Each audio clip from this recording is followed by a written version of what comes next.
Hello, hello, hello. Welcome to another episode of Mama Said It. Yes, yes, Come on yes. in, everybody. Come on in. Come on in. Please share. Share is caring. Today is December the 14th. Yes, it is all day. December the 14th. Yes. Shakira, you on time today? Excuse me, man. Now, wait a minute now. Now, wait a minute. I knew I was going to throw that in Don't, there. wait a minute now. Dawn causing it. Dawn causing you to be on time. Okay, so she's Dawn is usually Dawn not here, is just Shakira. I know you, you know right? I ain't even. Y'all, our viewers, y'all know. They know that they're right. No, you know I had to say that, right? I We had to know. say that. Come on in, everybody. Come on in. Thank you so much for joining another episode of Mama Said It. Shakira, how are you doing today? I'm doing good. I'm doing good. How are you? I'm doing good. I'm doing good. I'm not going to complain. I'm so glad we have a special guest with us, and I'm so excited to be able to introduce her to everyone. Uh, Attorney Dawn Grace Jones has been someone that I've been connected with for a few years now. And she is a speaker and author who teaches nurses and other medical practitioners how to effectively implement and utilize the DHR system to reduce legal liabilities and avoid litigations. She is also a former assistant city attorney who presently works as a special magistrate. She's lectured hundreds of healthcare providers at all levels, from students to industry professionals, and benefits of the electric health record and how to recognize and remedy issues associated with the day to day use. Not only is she a registered nurse, she is also an attorney, and she's a magistrate, and she is a member of the Alpha Kappa Alpha Sorority Incorporated. So we want to welcome the one and only Dawn Grace Jones. Woo! Thank you. I was like, who is she talking about? But thank you. Yes, I yes, we're so glad that you are here with us today, taking out time on a football Sunday. yes, And yes. I must say, thank the Eagles won. So I'm grateful for that. Those of you who are football lovers, we have a lot to cover today. We really have a lot to cover, and we want to take advantage of this hour and make sure that we learn something from. I call her Attorney Grace. I love using the word attorney, y'all. I think for me in school trying to become an attorney, it is very hard. I used to think it would be easy to ace, but it is very complicated. The legal terminology and the things that you have to learn. There's different facet of law and different types of law. So my hats go off to every attorney, and to not just be an attorney, but a registered nurse as well. I mean, this is just commendable. Thank you. But before we Thank start digging in and diving into Attorney Dawn, we want to first take the opportunity to say happy birthday to those who are celebrating a birthday today. Yes, If happy you are celebrating birthday. a birthday, we're sending some shout outs to you, Yes, saying yes, happy birthday. For those of you who are yes, celebrating an anniversary, we want to say happy anniversary to you as well. Now, when you are tuning in, if you're looking at this for the first time, if you have some comments, remarks, some statements, some questions, please feel free at any time to put it in the chat, and we will make sure that Attorney Dawn addresses them accordingly. Now, as we move forward with diving into so many different subjects, I want to say that this is a learning curve for all of us here.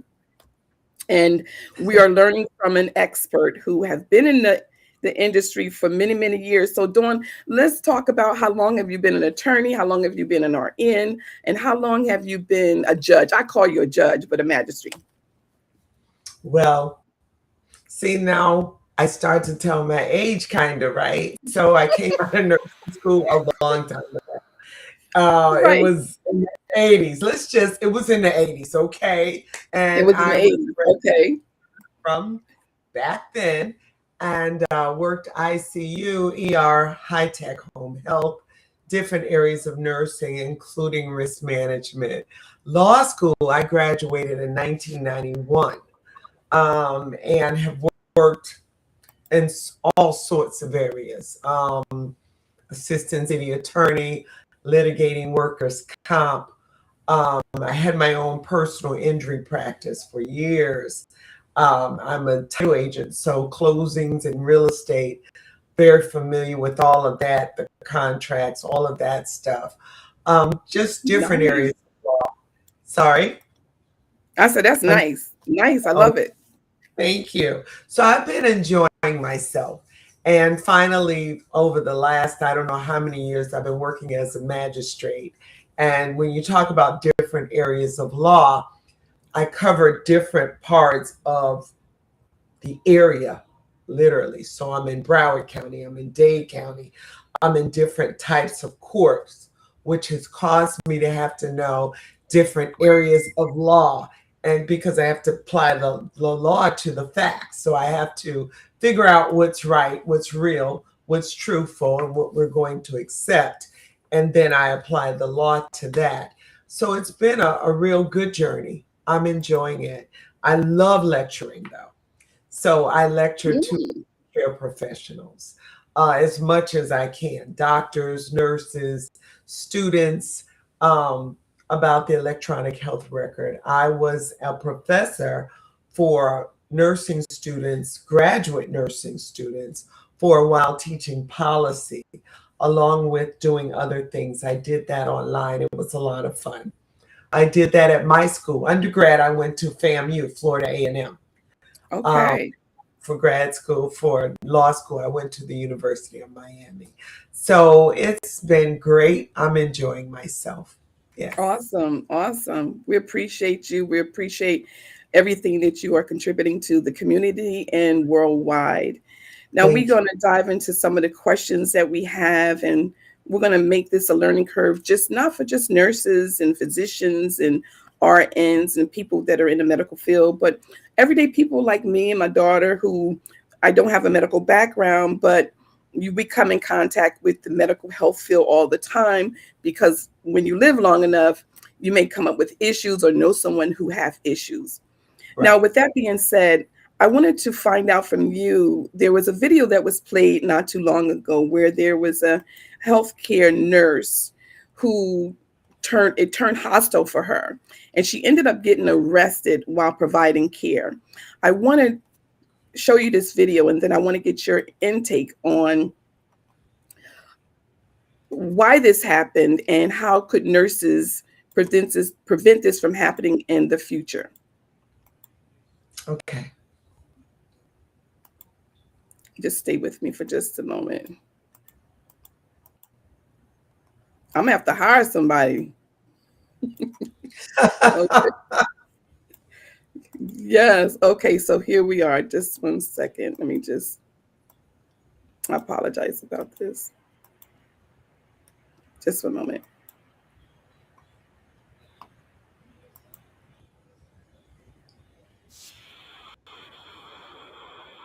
Car fleeing police and traveling in the wrong direction sends the driver of this semi-truck to University Hospital's burn unit.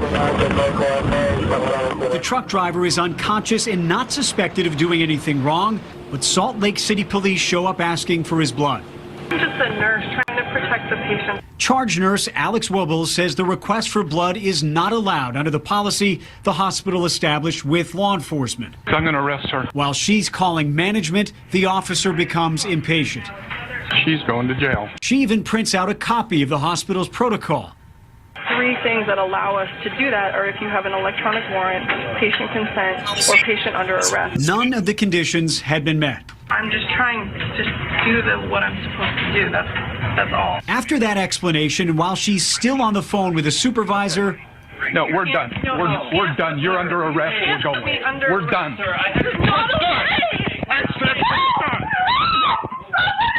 The officer makes the arrest for obstructing justice. This is my department, and this is completely unnecessary. Please, sir, you're hurting me. Then walk. 20 minutes later, she's released and has never been charged. I just feel betrayed. I feel angry. Wubbles reminds that blood is a patient's property. The only job I have as a nurse is to keep my patients safe. Police say the officer is still on duty, but that Internal Affairs is investigating. Now, Officer Payne has been suspended from the department's blood draw program, and the program's policies are being updated. As for whether or not he will be fired, that is yet to be determined. Lisa and David. It is egregious, Liam. Thank you. That is just, I don't even know what to say. She's the nurse you want. So she did everything she's supposed to have done, but unfortunately, for her, she ended up getting arrested. What is it that nurses, in that particular situation can do? What did she do wrong? Because it sounds like she was getting instructions from her authority, her superior. Right. As a And nurse, go ahead. no, I'm listening. When you say when you ask what she did wrong, from what I've seen, there was nothing she did wrong because she pulled the policy, and that's all you can go by. And the second thing she did was ask. She was asking her boss, whoever it was, her immediate supervisor, what should she do? He's demanding blood. I would like to know under what authority was he asking for this blood when she explained, and I'm sure in the emergency room they have relationships with the officers. I've worked ER as a nurse. The officers know how we work, what we do, what we can do, what we can't do as it relates to what they need and want. So he was totally out of line, in my opinion, and that's why I guess he was in trouble with his job eventually. So I can't think of anything she could have done different. I hope she is pursuing something because she was violated. Obviously, she was arrested wrongfully, put in the spot on her job, embarrassed, hurt because she's been hurting me. There were so many parts to that, but there was nothing. I can't think of anything she could have done different. Right. So you're saying that she probably should have pursued legal actions against the officer and also the police department. Yeah, I would think she should. Yes. And I don't know what her job did to support her. I mean, there are stories of nurses doing all they can do at work and getting in trouble at work. I know one instance, the patient passed away.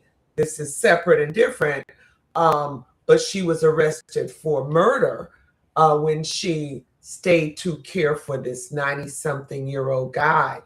And she did everything she could do, stayed after her shift to care for him. He was in after her shift. Right, and he passed away. The family pursued it. The hospital didn't support her at all. She was in trouble. She was fired. She ended up suing, well, first defending and then pursuing. She won millions. She ended up homeless because she was jobless for a while. Did they suspend her license?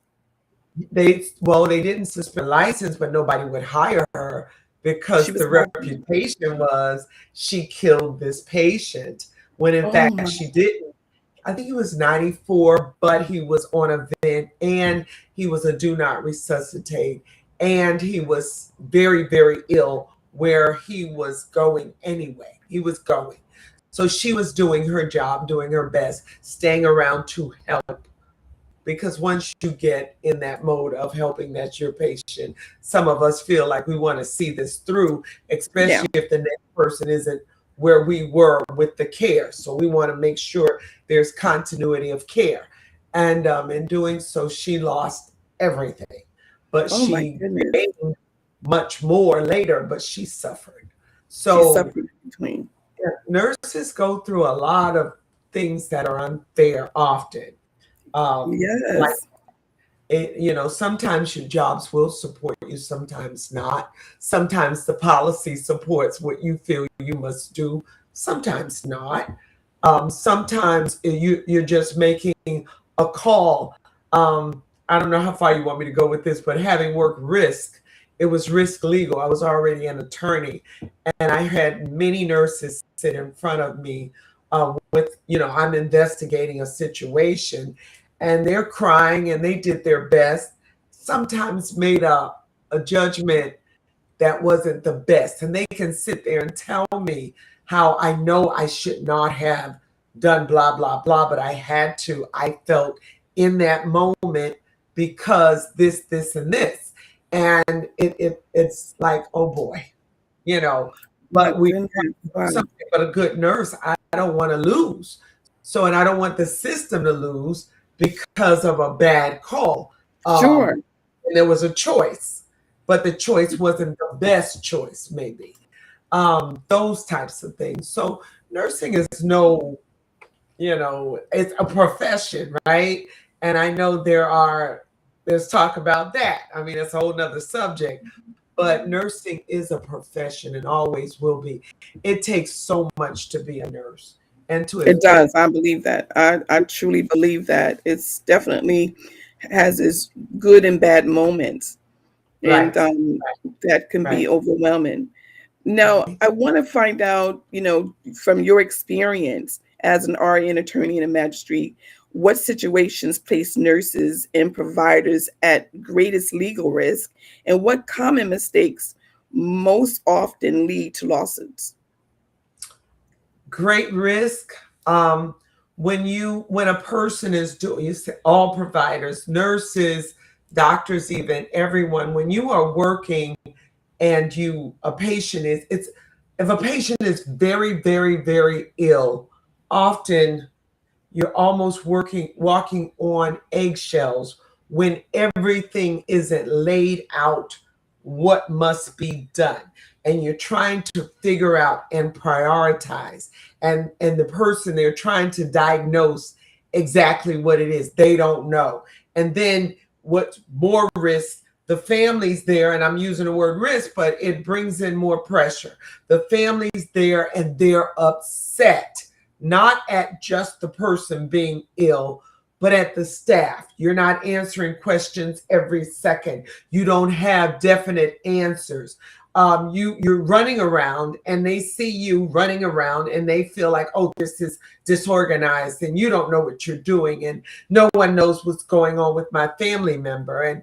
And all of that brings more risk because you have people that are going to possibly bring lawsuits if this doesn't turn out the way they want. They're going to try. And it's not about whether, in my opinion, whether the nurse or doctor or healthcare person is right or wrong. At that point, prayerfully they're right, but it's about someone pursuing you. You have to defend. You got to hire lawyers. You have to answer. You have to sit through depositions and taking your statements and being investigated. The feeling, it just breaks you down. And so doing your best for everybody else becomes very difficult because you got this knocking on your door. There's no one situation that puts us more at risk. It can happen anytime, but it seems to me the sicker patients are, the more risk because you're trying to figure it out and take care of it. And if they have family members, there's more pressure when the family's upset, not just, like I said, at the circumstances, but at the workers. And when they start to accuse and you're at the bedside and they're jumping in your face and they're saying things. And then you have the ones that are like want to get physical.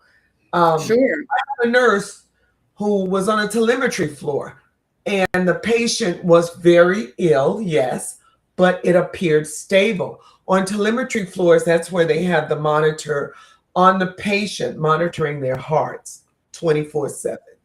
So they have technicians that sit at the nurse's station, literally just looking at strips, looking at the heart rates of all the patients in every room. But the nurses are going in and out and doing their work.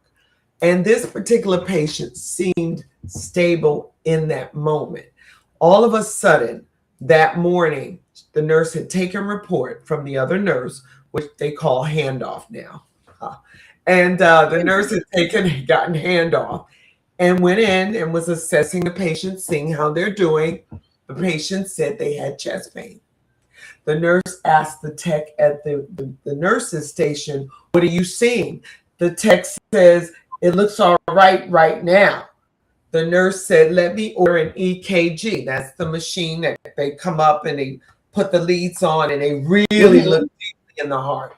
"Let me order an EKG and call the doctor." Good move. Ordered the EKG. They're supposed to be up shortly, really quickly. Called the doctor. The doctor hadn't called back yet, left a message. Meanwhile, in another patient's room, on another side of the floor, on the other side, a doctor was in there with the patient. It happened to be one of her patients. The patient's family was in there getting physical, like with the doctor trying to. Yes, the nurse, the secretary tells the nurse, "You need to get over there. You need to get over there and check on the doctor," right? Yeah. The doctor. The nurse says, "I can't leave this patient." The secretary says, "You got to get over there." The nurse went over there. And left the patient. Yeah, left that patient. Went over there. The doctor's yelling. She's in there trying to calm the situation down. What they needed was security, and they needed the charge nurse to go in there, and this nurse needed to stay here. Bad call. Wow. So EKG took forever to come. So it was a big mess. Ended up a risk situation. That patient was having a heart attack. They got to the patient in time. They got the patient taken care of. However, that close call happened to be that the nurses in leadership did not favor this particular nurse. So of course it was, they want the nurse out. And the nurse is in front of risk, in front of me. And I'm investigating. I'm talking to this nurse. The nurse is crying. I looked at everything, spoke to everyone. This was one of the best nurses they had on the telemetry floor. Oh my Bad goodness. call. Bad call. So I told her, "I'll do everything I can to try to help you keep your job." And so I fought for her and we kept our job. Years later, yeah, thank God, right? But those things you have to make decisions in a moment. And the best thing would have been, the secretary was yelling at the nurse, but I would have said, "You stop yelling at me, call the charge nurse, call security. I'm staying with my patient." Right. And the EKG, I would have called them a couple of more times and called their supervisor, whatever. We would have dealt with this patient. But I would not have left. That was a mess. And it turned out, I saw her years later, she ran down the hall. I was visiting a patient. She ran and hugged me and squeezed me and she cried and she says, "You saved my job." I said, "God save your job, darling." You know, I get like, yes, he used you though to save it. Yes, absolutely use you to save her job. Yeah. And I guess that has to be a really challenging situation for a nurse to be in, to be listening to one and then see the need assessment of the patient to make a call. It could be deadly. And that's a lot on a nurse to take home with them. A lot of pressure. Yeah, a lot of pressure in the field. Great profession. Great profession with a lot of pressure. Does that make sense? There was a second part of your question. I don't remember what it was. What was it? What are the common mistakes that are often led to lawsuits, and then the greatest risk that they take? And I think we covered the greatest risk, but it's the common mistakes. Common mistakes with the electronic health record. And that was one of the reasons why I do that lecture. I do it for doctors all the time. I do it for nurses. Very common, several common mistakes, but that when they're charting in that system, the system's not the best sometimes, the particular one they may be using, they need to report that right away. That's one thing, and not let it be an ongoing problem in the system. The other thing is there are so many little nuances to using that and the system the best you can, and the best way to chart, and making sure you write everything. If you don't write it, you didn't do it, they'll say. Another common mistake is feeling like a patient not using what we learn. We learn that sterile is sterile, clean is clean. There are many nurses that mix it up, and you'll see something that should be sterile and it's wide open laying on the bed, and you're like, you can't do that. Bacteria is getting in there. Yes. I was an assistant nurse manager of ICU at a hospital, and I would walk in rooms just to say something to the nurse, and I could not believe some of the mistakes causing urinary tract infections, causing infections in the lines. Common little things can cause infection, and we have to be more careful. Hand washing, wearing gloves, all that stuff. Common little things that lead to big things. Yes. Washing hands. I wash my hands at least, I'm not even exaggerating, at least 5 to 10 times a day. And it's just been a habit. When I owned a restaurant years ago, we used to have to wash your hands a lot, and it just became a part of me. So washing hands, I do know, is very, very important. And it probably saved me from getting a lot of coughs and flus and a lot of germs as well. We want to take this moment and recognize some of those that are on with us. Sherelle, thank you so much for joining us. We appreciate you being here with us. Barbara, thank you so much for taking out the time. She says, welcome, attorney, love and blessings to you. Pam, thank you so much for joining us. Good evening to you as well as my sister Dorothy, my niece Pam. Rita, thank you so much for being here with us. And please, at any time you feel as though you want to chime in, make a comment or a remark, feel free to do so at any time. Now we're going to move on with one of the other questions that is real big right now, and a lot of people have been making a lot of fuss about this, is reports that the Trump administration is reclassifying roles like nurse practitioners, and social workers, and the list goes on and on and on, as non-professional. Could this affect future earnings, and what legal steps should these workers take to protect themselves? Wow. Well, as far as legal steps, we are all still trying to figure that out. But we are having a lot of meetings, a lot of discussion on the best way to move forward. But I can tell you that each one that you named are highly regarded professionals based on what those careers, those professions require. You're talking about a lot of education, a lot of ability when it comes to working with people and knowing what to do and the best thing to do and making life-changing decisions every day.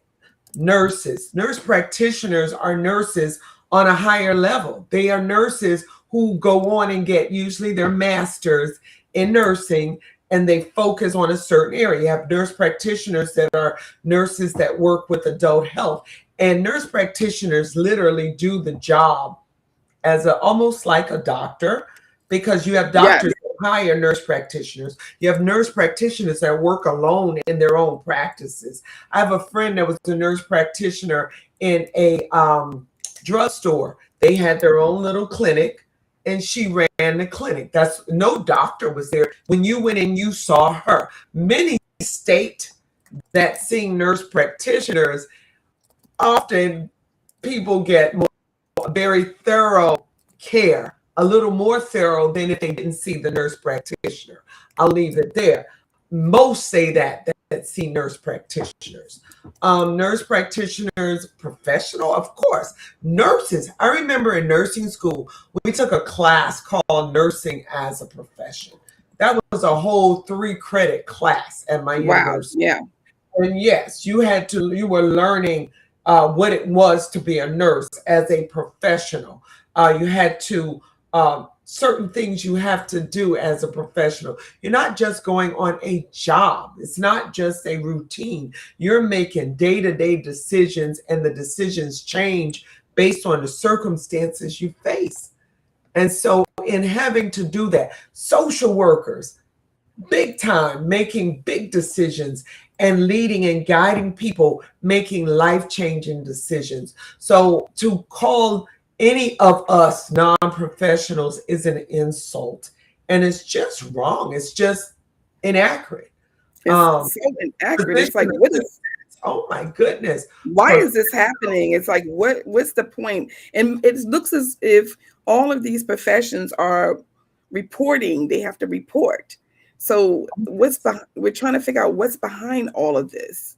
Yes, all report to the state. All have to keep up a license. All have to do continuing education hours to continue to maintain that license. So you're always being refreshed and educated and brought up to par. Now, in every profession, are there those who are not up to par? Yes, it happens, but it doesn't matter. You have doctors who aren't up to par. You have different folk, lawyers who aren't up to par. So it doesn't matter what the profession is if you're looking for people who aren't meeting the standards. But to state or classify as non-professional, accountant, architecture, oh my gosh. Yes, they added that. They added accounting, like you stepping. I'm like, what? Yes, yes. Unbelievable. Yes. And you know what it takes. Ooh. You know what it takes. And I think all of these professions are problem solvers. All of these professions deal with day-to-day solving big problems. Yes, life-changing decisions you make on behalf as you advise and you guide people along because you are a professional. So it is legal steps. Yes, there are petitions out there. They're asking folk to sign to help. I've seen a few of them. Yes, to try and help. Just trying to find out the best way. I think each. I'm looking at the different organizations or different professions, and I think that all have their own top. The American Nurses Association is. Oh yeah, they've definitely been reporting. Sure. They've definitely been active. Very vocal, right? Very. Right. And I'm sure the Social Workers Association, Physicians Assistant, all, accounting. You got organizations, I'm sure they are working on it.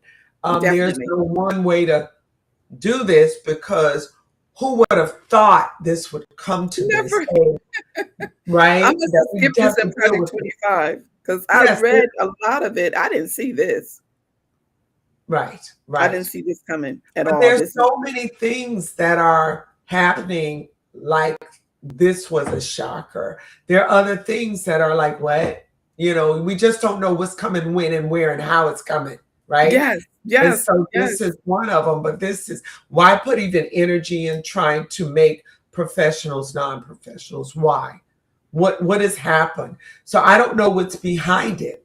So it's almost like, in my opinion, we need to know why this came up. And there's probably no real reason. I think somebody just woke up and said, you know what I'm going to do? I'm going to reclassify some folk. I think it's a reason behind it. But the reason I probably have to save it and talk to you about it from a legal perspective. But, I think there's a reason behind it, because if you're not able to report certain things that are going on in children's lives, you could take it from there. Okay. You understand what I mean? So, because it's so strange. Nurses, if you take a child to the hospital, of course, the doctors are there. The nurse, you see a nurse before you see the doctor. Yes. Triage. The nurse will triage and prioritize. Professional, you have to be to do something like that. You know? Absolutely. This one is, we got this one first, this one next, this one, you take a seat over there. We'll get to you shortly. Yeah, you have to be able to do that. That's true. So it's this. I think this is something to remain to be seen as we move forward to see exactly how this is all going to play out. But I do have another question as we move forward. How will AI and automation shape the future of nursing, and are nursing positions at risk as robots and AI continue to expand along the new legal responsibilities? Okay, when you talk about how in nursing, you're making decisions based on assessing the patient. Diagnosis, that's right. AI assessing patients. However, once the initial assessment is done, there probably are going to be a lot of AI as it relates to what's next based on this, and this, and then you probably get things spit out as to what should be done. So it may alleviate some positions. I don't even know if there'll be nursing positions. It may be some higher in nursing that may come out of there because they may feel like AI can tell you what must be done. Right, that's what I was just thinking. Yeah, that's what, because they're using it like it's this big brain that's going to direct everybody in the right way. I think AI should be used, if it's going to be used, like an encyclopedia, and it should stay there, you know. But to bring it in healthcare on that's scary. We already use the electronic health record, so that is how we chart now. When I talk about it, I talk about how now this kid, there was surgery done to his foot. The anesthesiologist did something that caused a problem, ended up with some brain problems because of the anesthesia. However, the chart was opened 76,000 times in the 22-day stay of this child. Because it was an electronic health record, they knew that. Had it been the old paper chart that we used to flip, everything and write, and it sat right there at the nursing station, and you took it out and you wrote. If it was that, nobody would know how many times it was opened. Okay.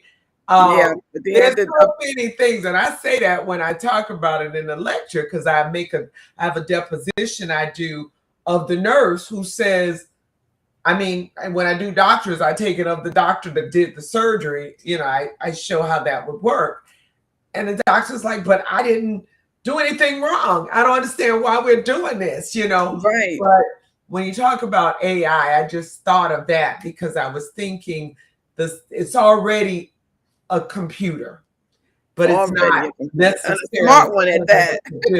So yeah, it changes everything. If you bring AI in there, boy, I don't know which direction we're going in. If you do, because I'm imagining this: if a patient walks into the emergency room and there's no one, you know, other than maybe one person, but are able to put their diagnosis, what they're going through, in a system, then it can translate to the doctor. Then that will cut out the nurse. I mean, I don't know where this is all leading to. Well, that would be the triage nurse. So that would be the nurse that sits there and says, oh, you have blah, blah, blah. You're saying this is a symptom. Okay, so what? And know which questions to ask. So you're saying if they could just walk in and say, my right arm is, I think that's what they're trying to lead to.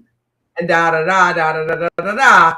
And then I guess they could put their finger in something or their arm in a machine, and they could take the blood pressure and it could take the pulse. It would feel the skin, so it could take the temperature. So there are your vitals. That's a little write-up. Yes, you're right. When you think about it, just block out that whole position. I've done triage a lot. I know how important it is, though, for a person to touch that skin, because while the person is saying it's one thing, a human being may see some other things associated with or not but some Right. other things. So I can't see, but I could see how they would try it. Right. So Yeah. yes, it could happen. Would it be the It best thing? No, it would never be the best thing. Right. I think I agree. removing the human touch is a problem. Assessing the skin, AI can assess that skin and say that skin turgor is good or it's not. It looks like this person's dehydrated or not. AI just can't do that. But Yeah. okay, you're We right. need our nurses and our doctors and our LPNs and CNAs. We need them, you know, We and do. it's a shame that they're trying to change the healthcare system. We need to leave it alone. Why change something not for the better? Yeah. There are so many ideas I'm sure healthcare providers could give that would be positive to help the system as it relates to patient care, right? But this, doing anything to wipe out, declassify, move down, demote, all of that. Right. Why? Why would you come and leave it alone and let's help people come up, Yeah. right? Let's help True. people get better. So I it's very agree. frustrating for me. Yes. I agree. I agree. I want to shift a little bit and talk about Alzheimer's and dementia and brain fog. But I want to show you a video of a gentleman. He is actually the senator of New Jersey, and his father was diagnosed with Alzheimer's. So let's take a moment and check this video out. Okay.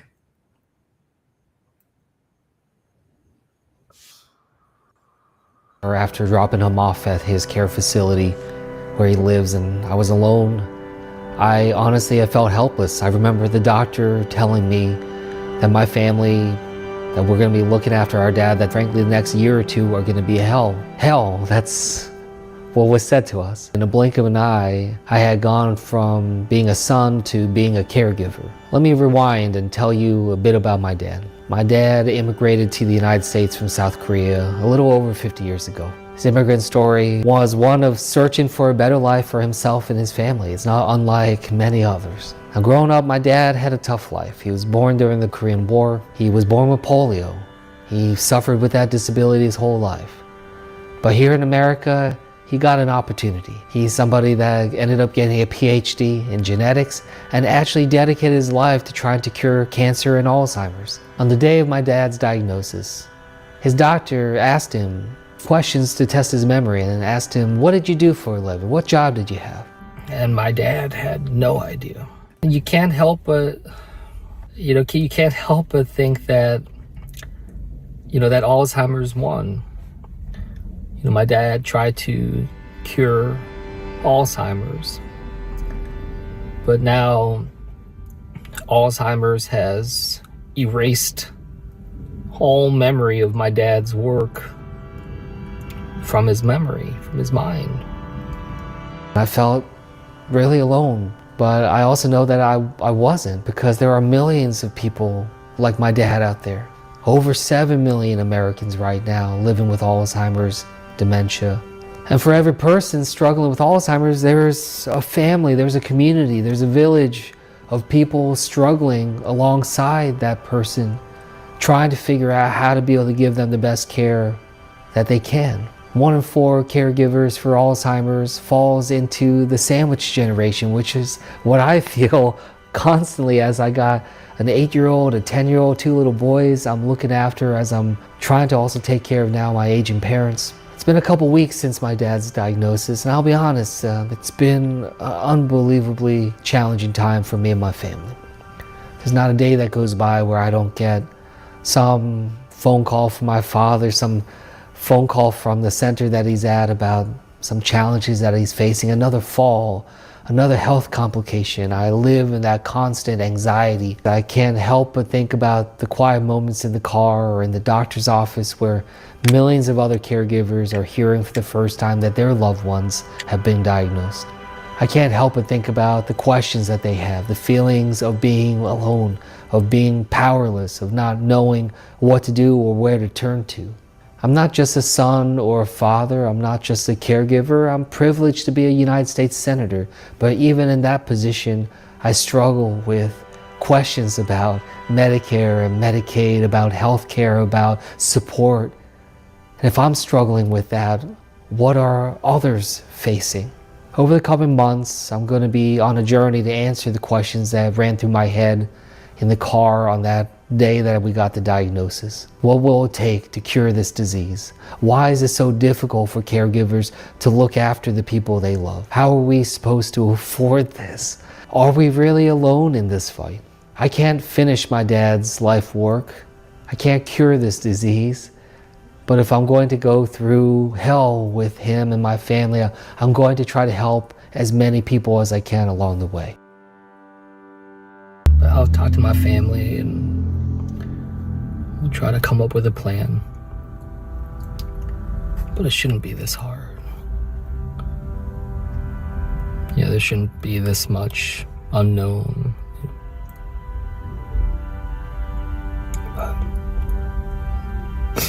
But I'll figure it out. I'll figure it out. Wow. There we have it. We're sending our love to Senator Andy Kim. We're sending him love.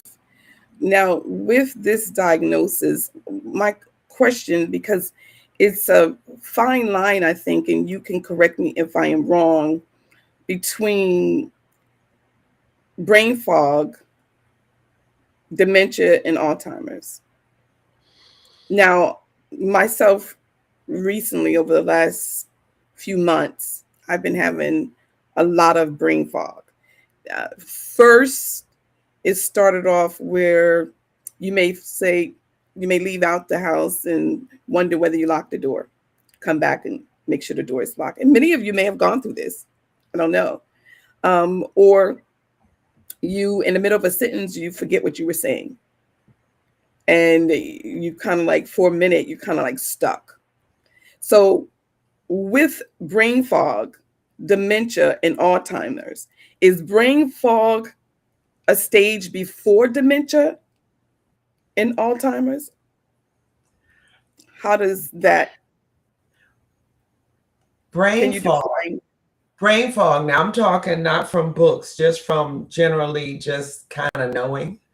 Brain fog would be what you mentioned, but it can be from stress. It can be from being dehydrated. It can be from being low in electrolytes or something you need, you depleted. It can be just, I'm just, God, I forgot that. But I wouldn't be worried unless it's all the time and progressive. And if it's progressive, then yes, I would try to find out from a doctor if something's wrong. Because again, it could be just, I was stressed out. I was going through a phase where I was just everything kept messing up. I kept forgetting to lock the door. I kept forgetting to, I put my tea on and I go do that things on when I hear it and it's not even on. So when you start to do stuff like that, sometimes when you look at your life and you say, wait a minute, I got a lot going on right now. When you talk about dementia, that's demented. They're forgetting. It's more of a symptom. Alzheimer's is a disease. Alzheimer's, yes, they would have dementia as one of the symptoms of that disease. Dementia, a person could have that loss of memory, and it can be because there's something wrong in the brain that could be corrected. It could be because of many things, because of Alzheimer's. It may not be Alzheimer's, but it's one of the symptoms when you talk about dementia. Alzheimer's is a progressive disease, and it is so, ouch type of disease. And yes, I've watched people close to me. Oh boy, that one, you know how it is, right? So when you talk about losing motor function and all of that, it's just progressive. And they have a particular, testing they can do and say, oh, this is Alzheimer's. or it's not. They have dementia. Let's see if we can find out why. Let's see if we can do something about it. They're forgetting. But when you talk about Alzheimer's, that one's a different type of cruel. Yeah. I have people that I know very well. I walk up to them and they say, I know you. You're one of us. I've had my godfather did that. You're one of us. I know you're one of us. And I'm like, oh boy. Oh boy. I didn't expect this, but right. And it literally takes, and they die from it. He passed from it. And they can. It's progressive. Yeah. But when you talk about especially if you have a parent that don't remember you or a loved one who don't remember you. That hurts so bad. So bad. I've seen the best person I've seen handle it was in a movie, so it wasn't real. So I don't know. It was in the movie The Net with Sandra Bullock. And her mom had that.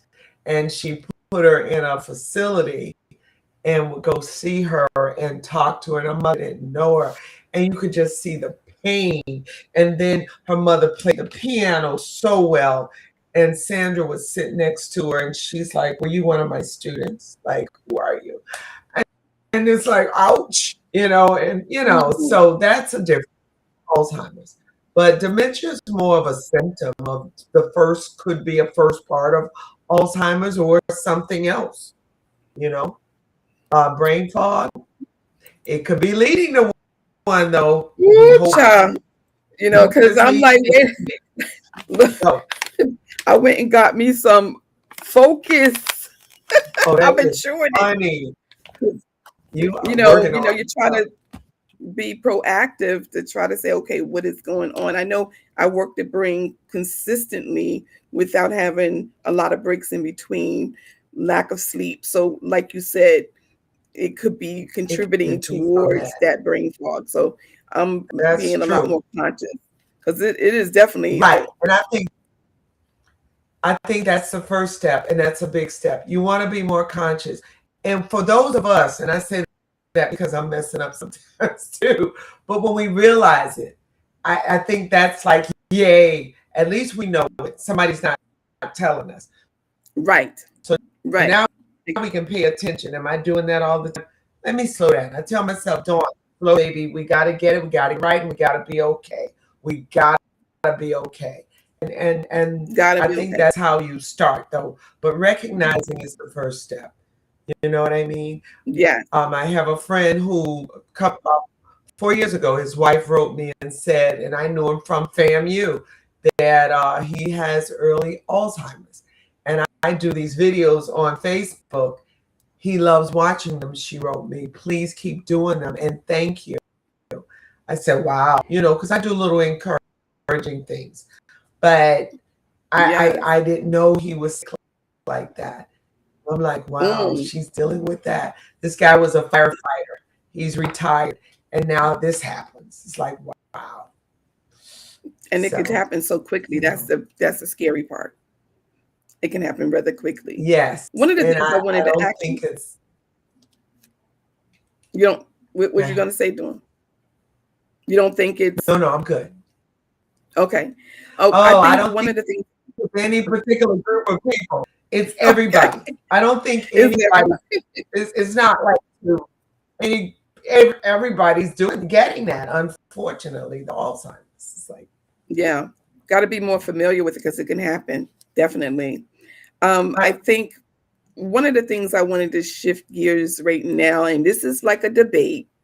It's a debate where we're hearing physicians having different point of views, nurses having different point of views, and then there's only the one point of view. But I want to show a few videos and I want to get your point of view. And I want to hear from some of our viewers of what they think. And if you ever experienced this or know someone who have.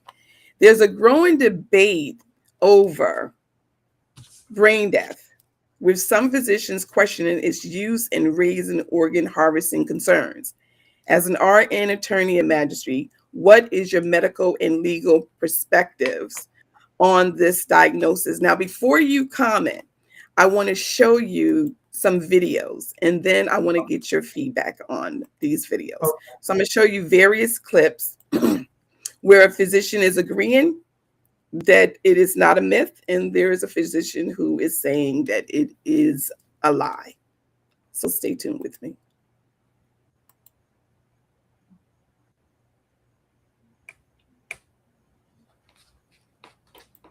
Life, whether that person can walk or talk or show consciousness. In brain death, they do only 3 things for brain death. One is the patient does not show consciousness. The patient does not have brainstem reflexes that involve the eye or the ear. So there's about 14 brainstem reflexes, but they test only 6. They don't test the others. And then the test that they do that is called the apnea test. It's really not a test, it's a procedure. And what they do is take the ventilator away for 10 minutes. And the patient has to demonstrate that they can take a breath in that 10 minutes, or that becomes the signal to cut out their organs. During the time they're off the ventilator, the carbon dioxide builds up, the acids build up. That makes the brain swell worse and makes them get worse. So everybody must learn, do not do an apnea test. You almost learn it now. And you have to know it. I hope you never have to use it on your relatives, but you need to learn it. Do not do an apnea test. No one should ever have the procedure of an apnea test. And they need time to heal, you know. Okay, so that's one video. Now I'm going to show a few more videos, so stay tuned with me. Okay.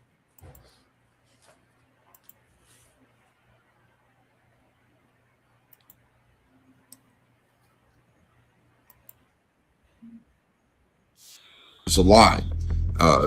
It's a lie that's been told over and over again, so people don't even realize it's a lie anymore. It's been a lie from the beginning, continues to be a lie. According to Dr. Paul A. Byrne, a board-certified neonatologist and pediatrician, states that brain death is a lie, and donating your organs are an open invitation for hospitals to classify you as brain dead should you have a serious injury. But then I had a baby, Joseph, in 1975, who had flat brain, was said to be brain dead. And it was suggested to stop treating him. I said, well, I don't do that. I treat babies, some live, some die, and kept treating him. And he did eventually get off the ventilator, and he went to school and he got straight A's. He played baseball, and he's married, he has 3 children. So because of him, after about 6 months, when he continued to live and was doing much better than anybody would have predicted, I started to investigate brain death. And it took about 2 years till I understood the language of brain death. Brain death is a lie. It's a lie that's been told over and over again, so people don't even realize it's a lie anymore. It's been a lie from the beginning, continues to be a lie. So I published in the medical literature. I have an article in Journal of the American Medical Association. I have an article in the Gonzaga Law Review. It's 85 pages. It has 244 footnotes to it. And because of that, eventually I have continued to talk about brain death. Brain death is a lie.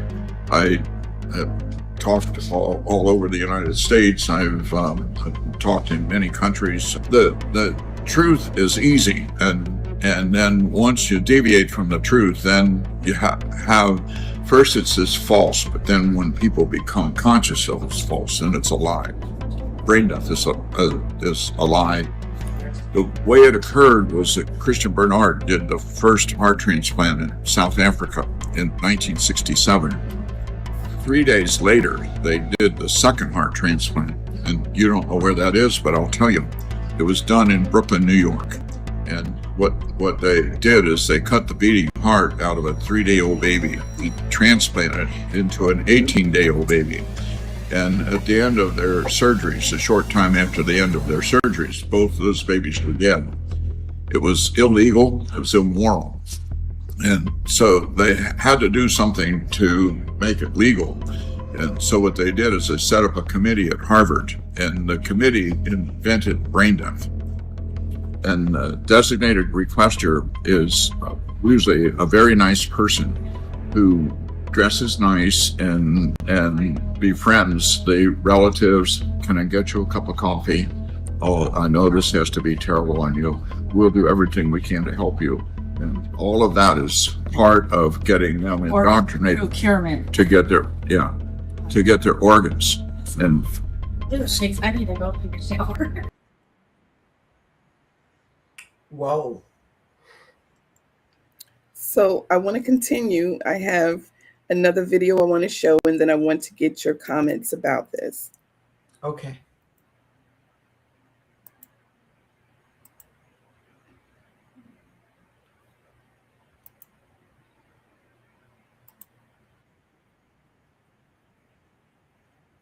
In medicine, the first thing to know about brain death is that it is death. If someone is brain dead, they're not coming back. They're not coming out of it. It's not a coma. It's not a persistent vegetative state. We make sure that people are not on a lot of sedatives, that all of that has cleared. We turn off all sedatives. We make sure people are awake. They don't have any paralytics on board or anything like that. There are several tests that we do. We do apnea tests. We do obviously a neurological exam. We can do other exams called like a caloric in the ears. There's a lot of other exams to confirm that the brain function and the brainstem do not work anymore, and that person is not going to wake up. It's impossible for it to happen. That person is dead. But the organs of the body can continue functioning for a while. They can. The heart, the lungs, the liver, organs that another patient can receive in organ donation and give them a second chance. So it creates this very tragic, but also, I guess, bittersweet scenario where that person, that patient who has died, the brain death patient, can go to the operating room. We can procure those organs. They can go to someone else to give them a second chance on life. Okay, so now I'm going to give you one last video, and then we will hear from you, Dawn. Okay.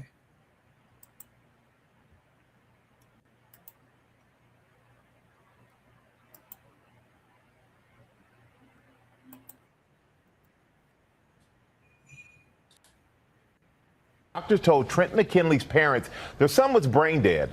His parents even signed the papers to donate his organs, but then they say a miracle happened. ABC's Lindsay Davis is here with more. Good morning, Lindsay. Good morning, Michael. There is one word that people involved in this story keep using to describe it: miraculous. One of the trauma surgeons told us the teen's heart stopped for 15 minutes. The doctors believe there was nothing else they could do. That's when the family says there was a divine intervention. This morning, an incredible ordeal turned astounding turnaround for an Alabama boy thought to be dead, now back from the brink. The 13-year-old suffered a devastating injury back in March while playing at a friend's house. Trenton McKinley was sitting in a trailer, much like this one, attached to a dune buggy being driven by his friend, when his friend suddenly hit the brakes, causing the trailer to flip. And I hit the concrete, and the trailer landed on top of my head. After that, I don't remember anything.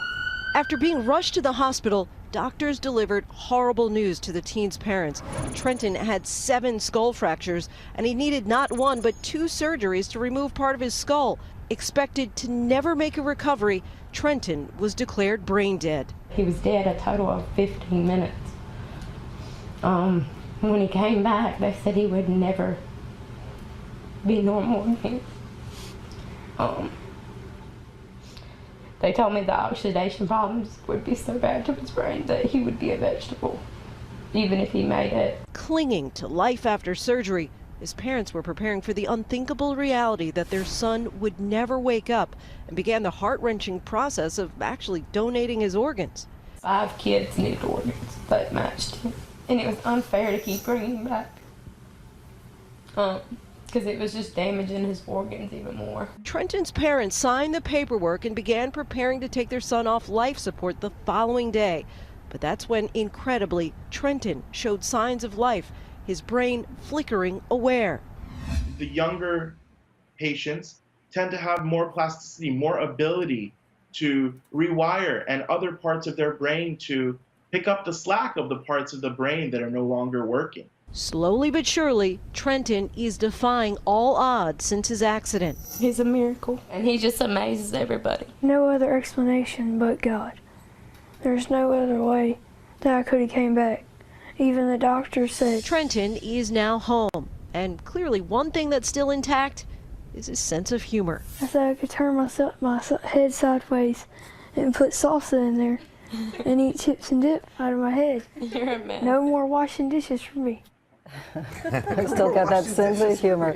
The hospital says that Trenton arrived on March 9th and began to show signs of cognition within the next 48 to 72 hours. And you heard Trenton say there is no explanation, No other explanation. but God. And he said that even the doctors told him that. So. I know. Okay, so there you have it.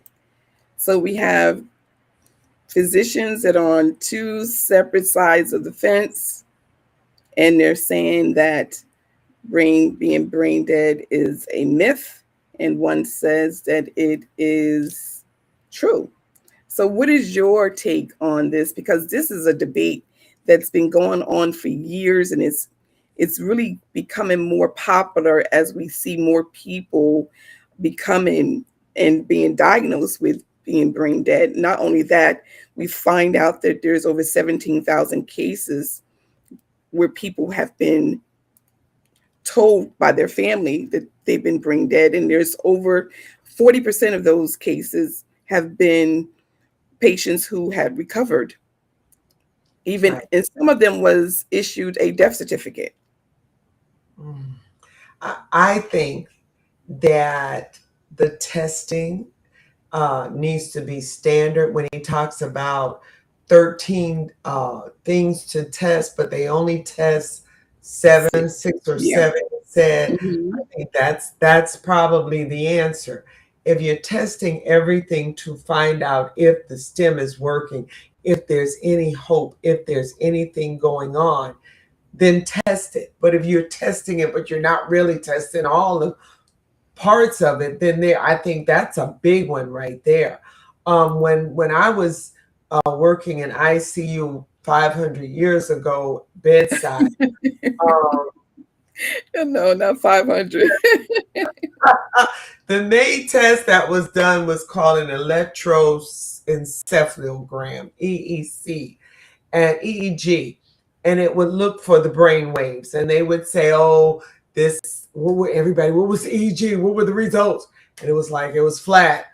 Oh, no activity, no brain activity, no. So then, yes, they would tell the family, this was routine, that the patient was brain dead. And yes, I've seen organs harvested and the people come in to get them because they check their driver's license and it would say, ooh, yes, organ donor.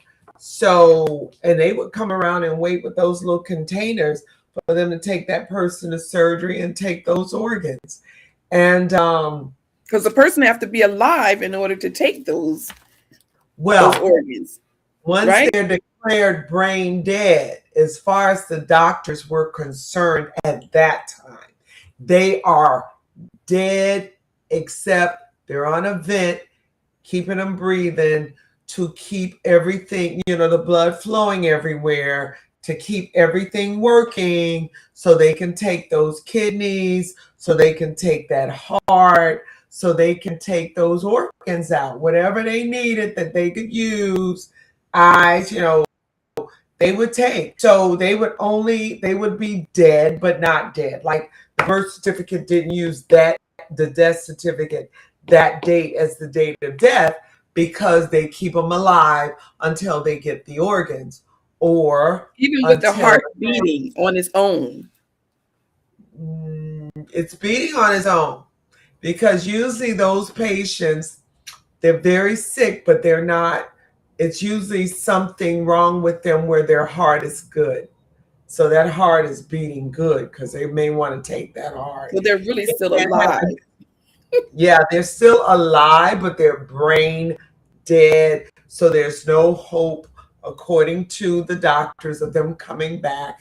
In fact, I remember more recently, the patients being told, well, the family being told, oh, we'll have to put him in a long-term facility on a vent because he's gone. He's brain dead. It's nothing we could do.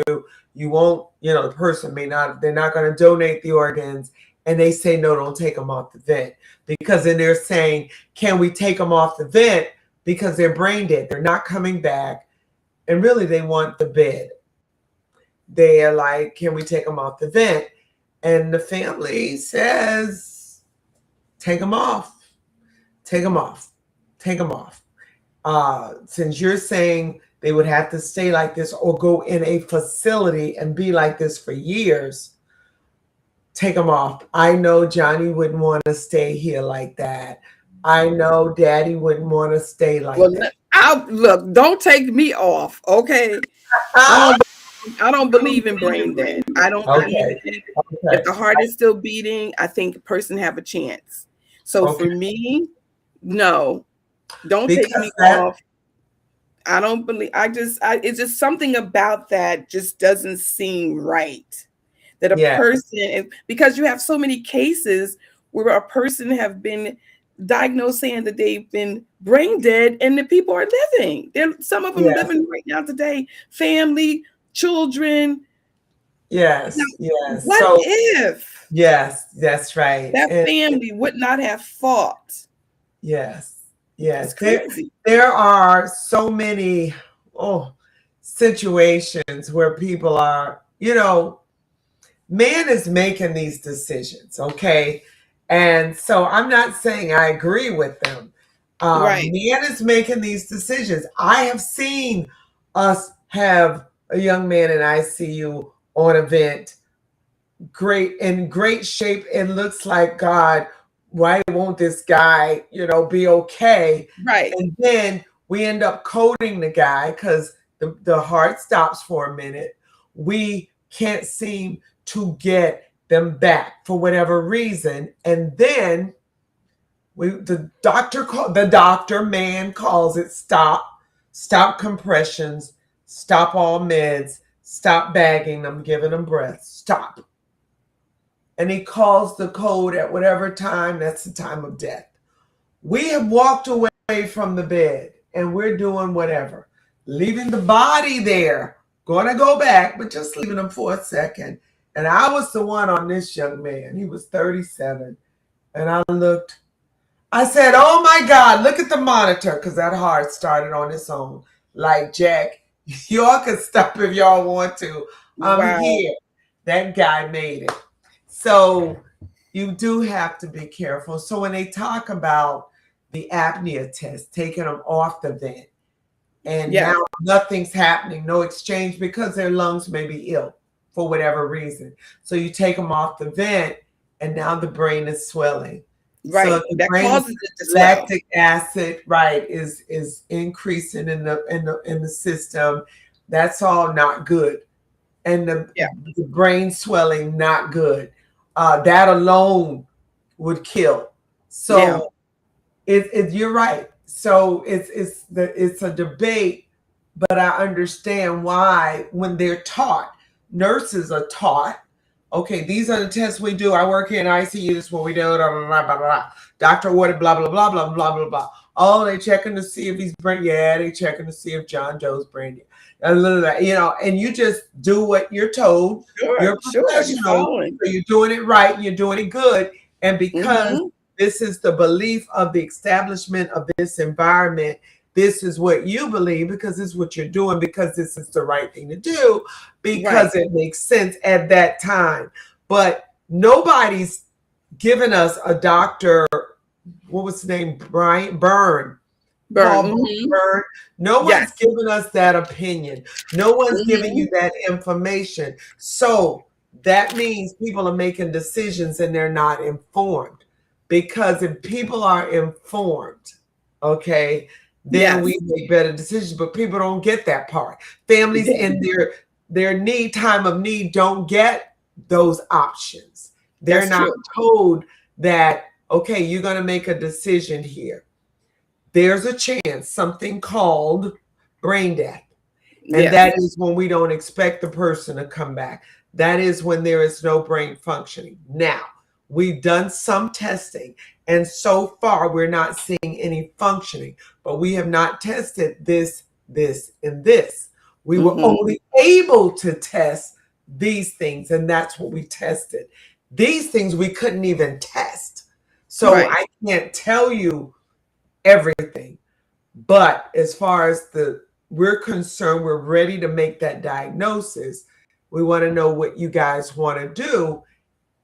Do you want to take him off the vent now, or do you want to, and let them know? Keep him on the vent. Keep him on. And I think that's what everybody will say. Can you leave him on? Why do we have to take him off? Why we take him off? You don't even know if he's brain dead. I heard the hearing is the last to go. Hey, Daddy, getting up? You're not going to get up today, maybe next week? You know? Yeah, oh my God. Yeah. And that's the worst thing, to have to make those types of calls. That's why it's very important to have a living will. To have a will, to talk to your family about what you want and what you do not want. That's so right. they will be able to follow your instructions. Yes. Because if they don't know, they're going to be calling the shots unknowing of what you really want. So it's and very good times, a lot of times family members have not been around you like that. And if they haven't, unfortunately, and something goes bad, they don't know what you'd want. They don't know how you really feel about that. And then some don't care. They're going to do what they want. What's convenient for me right now. That's true. That's true. That's true. So now, in your practice, do you provide a service if a person wants to do a will, a living will? Would you be able to provide that service? I can do that. I don't typically do living wills. I can. I've had quite a few people actually make me do their regular will, which at the beginning of the will, we do a living will, and then we do the will. Because they just wanted me to do it. And I said, I don't do that. And they said, but Dawn, what you doing? So So that has happened quite a bit. So I had a young lady contacted me today, a nurse with some issues in another state, want to talk. So I talk to people about different things. And I said, we got to talk during the week. I'll consult you, you can do that. And I do allow that on whatever the issues are usually, because for some reason I have a way of problem solving or helping people think through options and problem solving. It's which is good. That's everybody has a gift. That's my gift. We're going to problem solve. You have a lot of gifts, so you're very unique in what you do. Now, I want to share with those your website, which is www.dawngracejones, www.dawngracejones. And I know that you have an invention. Let's talk about that just a little bit without going into bigger details. But you want to share some of your information about what you're doing right now and how you're helping women. I'm so excited. Well, this invention will help women all over the world. There's no one pocket of women. It's actually a menstrual pad. And with that, I must say, women, girls go through so much. That's just a part of life, right?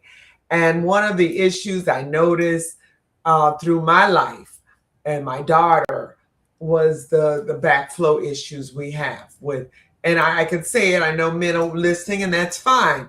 But everybody's seen it. You see a young lady or woman get up out of her chair, and you see that in the back from that backflow. Well, this pad is so unique. It helps with backflow.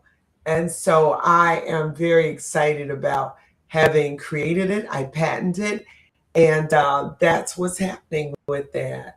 So that's the website, dawngracejones.com. And I do a lot of consulting. I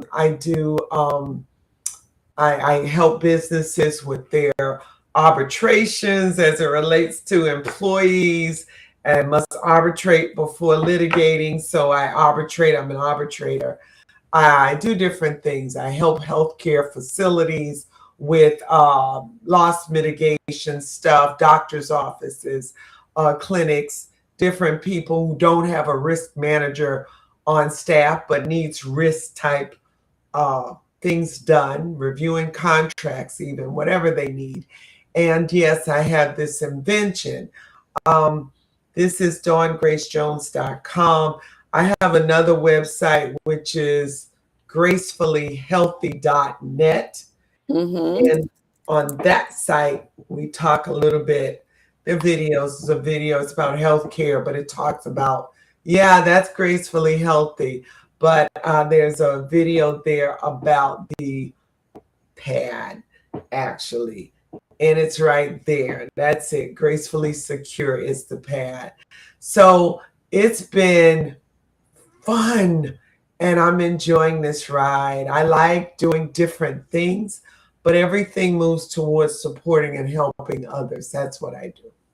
That's what I love. Absolutely. I love it. I love it. Now, we also want to share, because you had written a book, and we want to share your book information. And we do have the QR code for those of you who are interested. It's called Cover Me Naked. You want to talk about that a little bit, Dawn?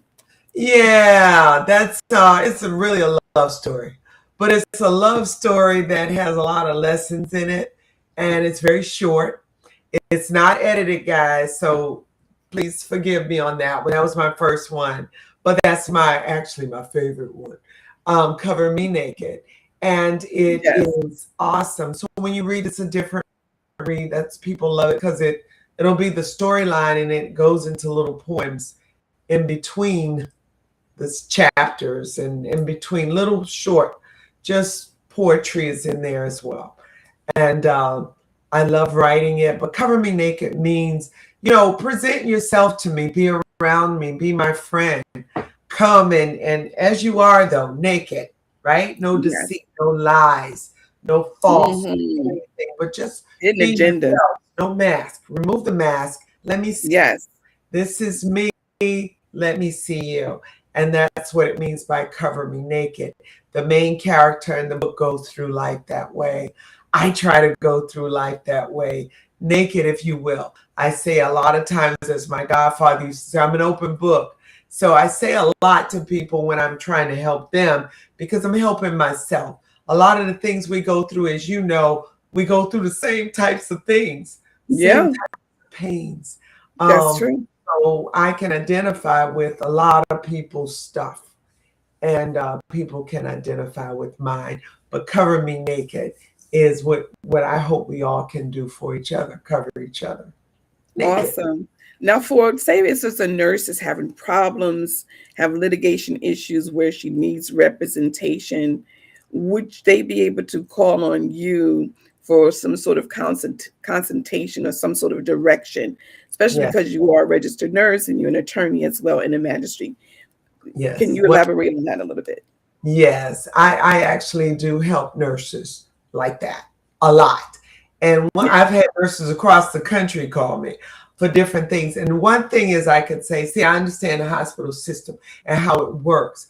I can give suggestions. I can show which way to go. But I've also found that if a person needs another attorney, I can tell them based on what they're telling me, what type of attorney they need. We can talk about what questions they need to ask. We can, and I've had those who've asked me to stay on board.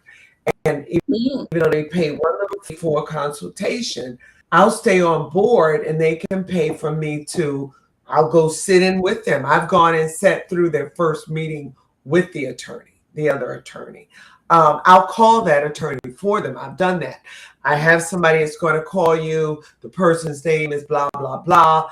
This is some of the situation, but we're going to come and sit down and talk to you about it. And giving them heads up. And that makes the relationship so much better, because you don't have a stranger going to a stranger. Right, it solidifies it, yeah. So I help in that regard in a big way. And I love doing it because nurses, we're people. So we have all sorts of things. I have a good friend that's a nurse that actually was arrested for something with her dog as it relates to abuse. And I knew personally it didn't happen because I knew her and I knew the dog. I knew the dog had skin disease. I knew that. And her neighbors, it was a racial thing. It was a big mess. And they wanted her home. They wanted her to, and I kept telling her. They wanted her house? They kept sending realtors and everything to get that home, to get her to sell it. Yeah. And I told her years before it happened, give those people that home. I used to get angry. Give them the home, girl. Sell. She says, Dawn, I've done everything in my home. Give them your house. What? Get the hell out of it. She said, I'm not giving up my home. And she wouldn't. And she was such a sweet, I mean, one of the most passive, sweetest, great nurses. I mean, the top nurse. If anything happened to me, I would love her to be my nurse. She is all of that. But she happened to have 2 jobs in 2 different hospitals. So I had to find somebody to try to help her with the legal case, which was a criminal case. I went through that trial with her, and the person, the lawyer, did some stuff. They were in cahoots. It was a mess. Anyway, got through that, but she had 2 jobs, 2 different hospitals. One of the hospitals let her go. The other one kept her. Thank God she worked both full time, which was weird. So she worked 7 days. She worked all the time. Wow. And she's still working at that hospital. She's doing great. Never got back at the other one. So I said, you need to go after them because that was wrongful termination. But she just doesn't feel like it. And sometimes life wears you out. So, but did she keep her house? Sorry? Did she keep her house? She's still in that home, Lord. I would have been out. Go, girl. Go, girl. Fight for your house that you want to stay in. She kept the house. She still has a dog because she had 2. That one she ended up sending to her daughter out of town. It was her daughter's dog anyway. But I knew the little dog had skin issues. It had no hair. It was all messed up because it had skin issues. So every day she was rubbing oils on this dog, trying to keep, because she's such a nurse, trying to make sure the dog was all right. Trying to doctor on the dog. Yeah, they get her really badly. So, but I say that to say I've seen nurses in all sorts of situations, DUIs, all the stress work. One of the things I do when I lecture about the electronic health record, the first part I talk about the best way to go to work and the best way to present, because you need to be focused and work. One of the biggest problems is not being focused. Because of our issues. Everybody got issues at home. That's where mistakes come in. But you can't take that stuff in there. So anyhow, yes, I consult with nurses. I help nurses. We have all kind of stuff, not just at work, but I talk to them about work issues as well. And I do help nurses through those.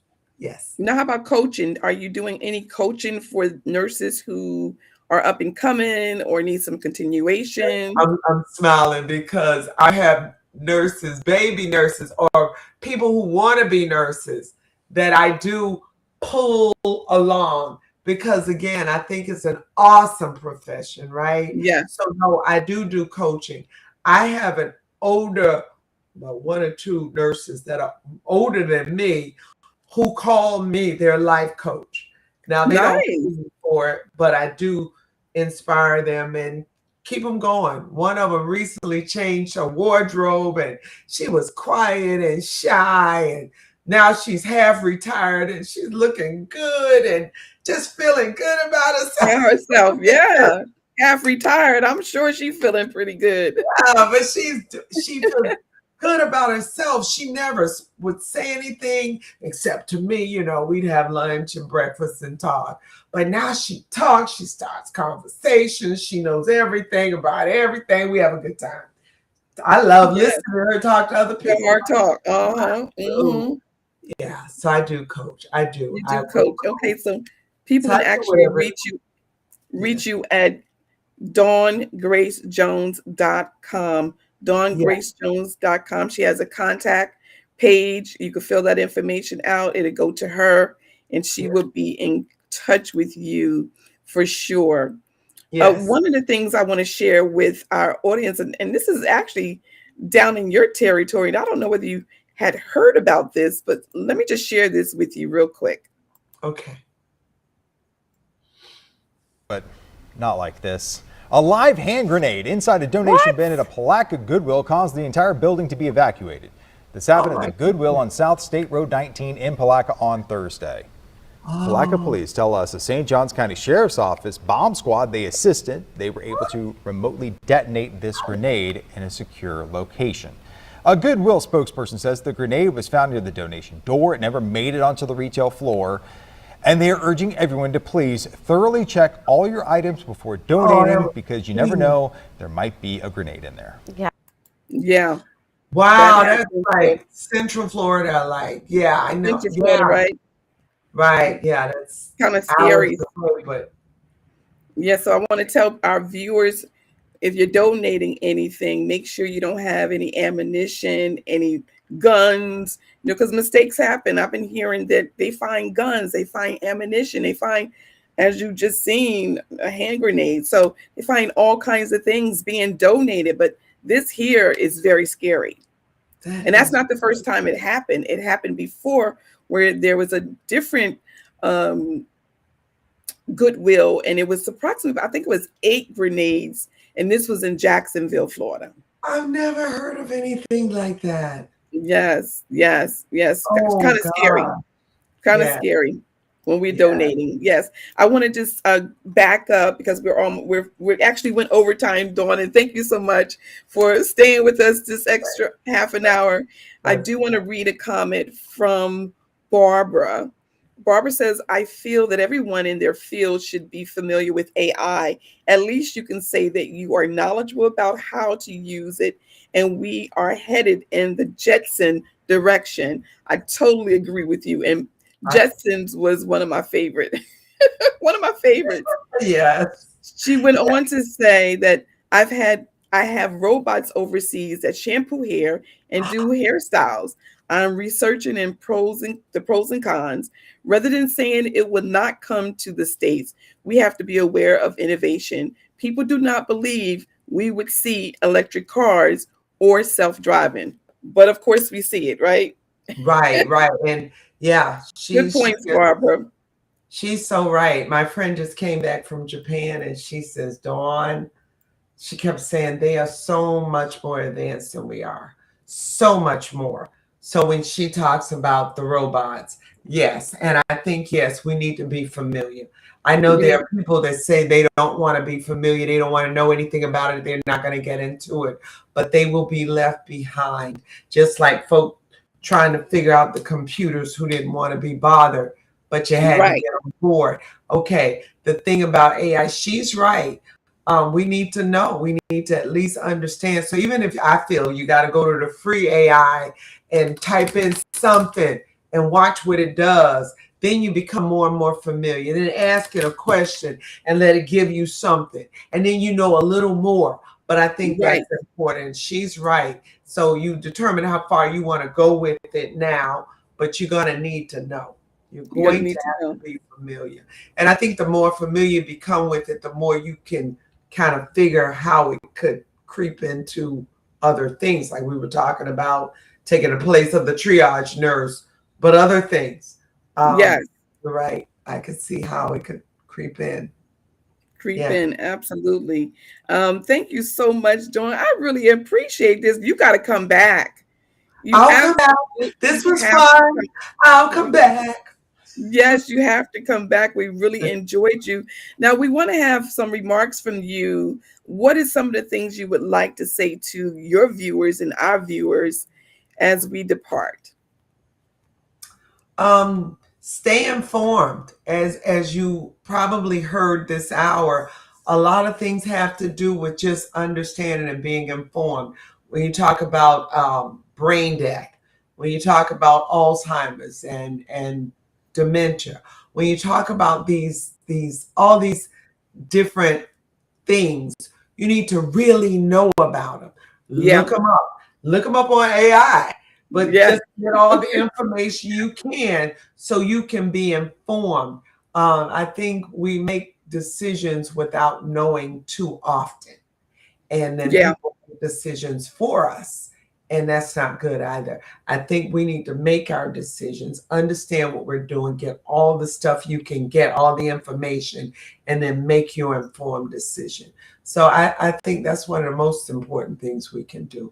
And programs like this, thank you for having me. I'm sure you have our pleasure. All sorts of guests, and they can give all sorts of information. But this is one way of being informed. Yes. So, absolutely.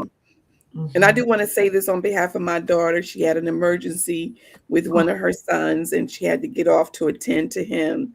But she's sending her regards and saying thank you so much for being here with us. And you're welcome. Being a part of the Mama Said It podcast and community. Yes. You're welcome. I hope she's okay. I hope the baby's okay. Yes. Yes. He's doing a little bit better now. But when you have little ones, you know how you gotta kind of attend to them. So but we were able to continue, but she's here in love and she's here in spirit. Yes. My sister said, great podcast. Thank you so much, Dottie. We really appreciate you for being here with us. Linda says, since you love the Jetsons, doesn't Japan have flying cars? That's a good question. I don't know. That's a good question. I asked my friend. She didn't mention that, but I have to ask her because she did just come back. So I don't know. That's a good question. Got to dig into that, Linda. I'm sure Linda's also an attorney. You probably have the research on that, Linda, yourself. You're a very smart young lady, so you would know that too. But Jetsons, let me tell you, if they start flying cars here in Jersey, no, I'm not with that. I'll do the plane, but the cars flying, I'm not ready for that. I think that would be a disaster. They've been promising that for a long time. So, yeah, I think that would be a disaster to all of us. I agree. But in us closing out, we want to say to our viewers, thank you all so much for being a part of Mama Said It. We are on live every Sunday at 6 p.m. Mama Said It podcast on your social media platform. You can follow us here on Facebook, as well as Instagram, TikTok, and YouTube. We want to say thank you all so much. Please have a fantastic week. And I just want to play something for everyone as we depart and move forward. And I hope you all can hear this.